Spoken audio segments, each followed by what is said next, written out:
Assalamualaikum warahmatullahi wabarakatuh. Perkenalkan, nama saya Kagena Demos Pertiwi, mahasiswa Prodi Pendidikan Teknik Bangunan, jurusan Teknik Sipil, Fakultas Teknik, Universitas Negeri Semarang.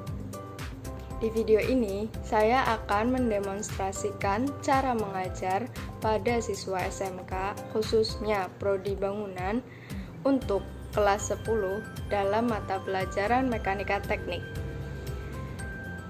Video ini saya buat dalam rangka memenuhi tugas mata kuliah Micro Teaching.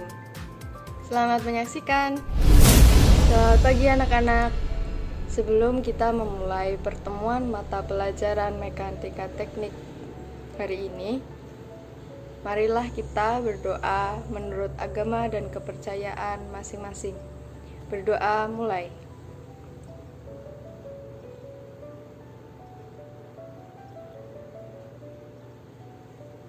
Selesai. Baik anak-anak, untuk masuk ke materi selanjutnya, ada baiknya kita mengingat materi sebelumnya pada saat pertemuan minggu lalu. Mari kita review sedikit. Materi mulai dari definisi struktur dan konstruksi. Mulai dari yang pertama, struktur. Apa itu struktur? Struktur merupakan bagian-bagian yang membentuk bangunan seperti fondasi, sloop, dinding, kolom, ring, kuda-kuda, dan rangka atap. Kegunaan struktur yaitu untuk meneruskan beban bangunan dari bagian atas menuju bagian bangunan bagian bawah untuk meneruskannya ke tanah. Ada 3 bagian struktur bangunan, yaitu yang pertama struktur bawah, terdiri dari seperti pondasi dan sloop. Kata lain dari struktur bawah itu merupakan substruktur. Ada yang kedua, struktur bagian tengah. Bagian tengah itu seperti dinding dan kolom. Kemudian struktur bagian atas atau yang dinamakan superstruktur. Superstruktur ini seperti rangka atap dan kuda-kuda. Kemudian yang selanjutnya itu ada konstruksi. Konstruksi itu dapat diartikan sebagai gabungan dari elemen struktur dan non-struktur. Dengan kata lain, konstruksi bangunan itu adalah objek bangunan secara keseluruhan yang terbentuk atas kesatuan struktur-struktur. Baik anak-anak, sekarang kita fokus ke layar. Mari perhatikan PowerPoint berikut ini. Pada pertemuan kali ini, kita membahas tentang struktur bangunan dan elemen-elemen utama bangunan. Nah, kalian sudah tahu kan apa itu struktur bangunan? Pasti kalian juga sudah belajar kan di rumah? Ya, betul. Struktur bangunan adalah bagian dari sebuah sistem bangunan yang bekerja untuk menyalurkan beban yang diakibatkan oleh adanya bangunan di atas tanah. Nah, fungsi dari struktur bangunan itu sendiri adalah dapat disimpulkan untuk memberi kekuatan dan kekakuan yang diperlukan untuk mencegah sebuah bangunan untuk mengalami keruntuhan. Dalam perancangan struktur bangunan harus memastikan bahwa bagian-bagian sistem struktur ini sanggup mengizinkan atau menanggung gaya gravitasi dan beban bangunan, kemudian menyokong dan menyalurkan ke tanah dengan aman. Nah, oke, seperti yang telah kalian pelajari di pertemuan minggu lalu, itu terdapat 3 bagian dari struktur bangunan yang membentuk suatu bangunan, sehingga bangunan tersebut tetap berdiri kokoh dan mampu menahan berbagai macam bahaya baik dari alam maupun beban yang disebabkan oleh manusia. 3 bagian struktur tersebut diantaranya itu ada struktur bawah atau substruktur, struktur tengah, dan struktur atas atau superstruktur. Fungsi lain dari struktur bangunan itu sendiri yaitu untuk menahan dan meneruskan beban. Nah, beban yang terdapat pada struktur bangunan di sini terdiri dari beban mati dan beban hidup. Ada dua beban. Yang pertama, beban mati. Beban mati merupakan beban dengan besar konstan dan berada pada posisi yang sama setiap saat. Beban mati terdiri dari berat sendiri struktur dan beban lain yang melekat pada struktur secara permanen. Contohnya, berat rangka, berat dinding, lantai, dan lain sebagainya. Yang kedua, beban hidup. Beban hidup adalah beban yang besar dan posisinya dapat berubah-ubah. Beban hidup yang dapat bergerak dengan tenaganya sendiri disebut dengan beban bergerak.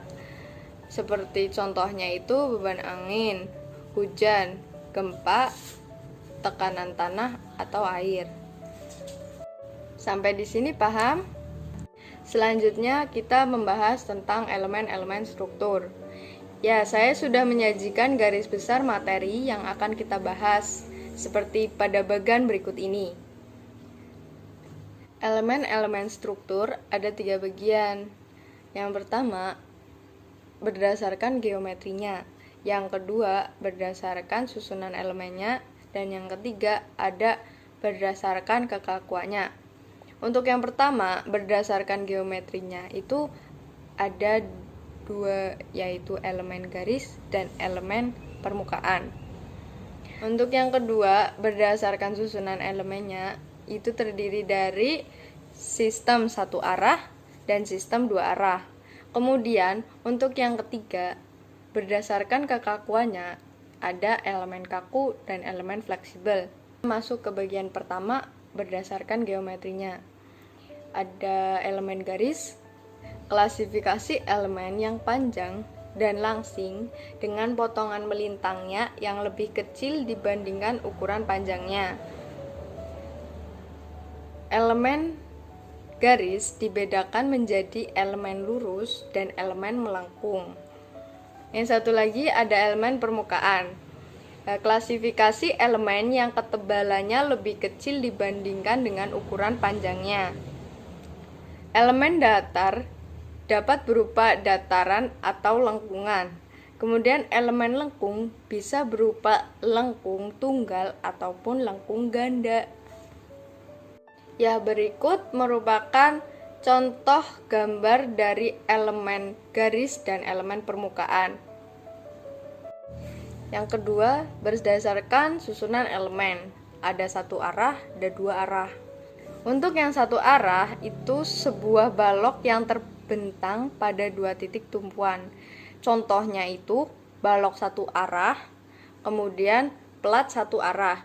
Plat 1 arah itu seperti jembatan kecil untuk menyeberangi selokan di depan rumah kalian, itu plat 1 arah. Untuk yang 2 arah merupakan 2 elemen yang bersilangan yang terletak di atas 2 titik tumpuan dan tidak terletak di atas garis yang sama. Itu seperti balok 2 arah menyilang. Kemudian pada plat 2 arah seperti plat lantai 2 pada pembangunan gedung bertingkat. Selanjutnya yang ketiga, berdasarkan kekakuannya. Ada elemen kaku dan elemen fleksibel. Elemen kaku biasanya sebagai batang yang tidak mengalami perubahan bentuk yang cukup besar akibat mengalami gaya akibat beban-beban. Elemen kaku itu sebagai elemen yang tidak mengalami perubahan bentuk cukup besar apabila mengalami tekanan beban. Elemen fleksibel, misalnya kabel yang cenderung berubah menjadi bentuk tertentu pada suatu kondisi pembebanan. Elemen fleksibel akan mempertahankan keutuhan fisiknya meskipun bentuknya berubah-ubah. Oke, sekarang saatnya yang kita tunggu-tunggu, kita adakan quiz game. Sekarang mari diskusikan soal kuis ini dengan teman sebangku kalian. Ya, saya beri waktu untuk mendiskusikan kuis ini dengan teman sebangkunya dalam waktu 5 menit mulai dari sekarang.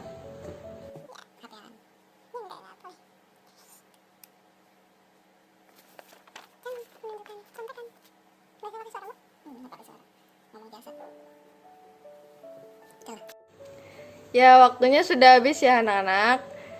Sekarang kita cocokkan hasil diskusi kalian dengan jawaban yang benar. Jawaban yang A, sesuai gambarnya, di situ ada gambar portal. Berarti jawabannya rangka portal. Untuk jawaban yang B, cangkang silindrikal atau terowongan. Untuk yang C, di situ ada sebuah rangka. Jawabannya adalah rangka batang. Untuk gambar D, jawabannya membran tenda dan jaring, karena di situ terdapat suatu jaring yang ditutupin dengan tenda. Kemudian gambar E, jawabannya pelengkung. Yang F, sudah jelas di situ terdapat balok dan kolom, maka jawabannya balok dan kolom. Untuk jawaban G adalah kubah dan cangkang bola. Seperti terlihat pada gambar, di situ terlihat kubah masjid. Kemudian untuk jawaban yang H adalah kabel. Kabel di sini berfungsi untuk memperkuat jembatan. Untuk jawaban I, terlihat jelas di situ terdapat pelat, maka jawabannya dinding dan pelat. Ya, itulah jawabannya anak-anak. Coba kalian hitung jumlah benar kalian. Dikali 10 dibagi 9. Nanti hasilnya berapa? Kalian boleh menilai teman sebangku kalian dengan jujur ya. Nah, bagaimana nilai hasil perhitungannya? Nah, kalau nilai kalian sudah bagus, tetap pertahankan ya. Namun, jika nilai kalian masih kurang atau masih di bawah setengah, itu kalian harus tetap berjuang, tetap belajar, perhatikan guru mengajar, belajari materi sebelumnya dan sesudahnya pada saat di rumah. Sekian materi yang saya sampaikan hari ini. Untuk kesimpulan dari materi yang telah saya berikan, terurai sebagai berikut. Yang pertama, struktur bangunan adalah bagian dari sebuah sistem bangunan yang bekerja untuk menyalurkan beban akibat adanya bangunan di atas tanah. Fungsi dari struktur bangunan itu memberikan kekuatan dan kekakuan yang diperlukan untuk mencegah bangunan runtuh. Elemen-elemen struktur ada 3 bagian, yaitu berdasarkan geometri yang terdiri dari elemen garis dan elemen permukaan. Yang kedua berdasarkan susunan elemen. Susunan elemen yang terdiri dari sistem satu arah dan sistem 2 arah. Kemudian yang ketiga berdasarkan kekakuan. Berdasarkan kekakuan terdiri dari elemen kaku dan elemen fleksibel. Sekian materi yang saya sampaikan hari ini. Untuk pertemuan selanjutnya, silakan kalian pelajari bab rangka batang. Untuk menutup pertemuan kita pada hari ini, kita ucapkan hamdalah bersama-sama. Alhamdulillahirabbil alamin. Assalamualaikum warahmatullahi wabarakatuh.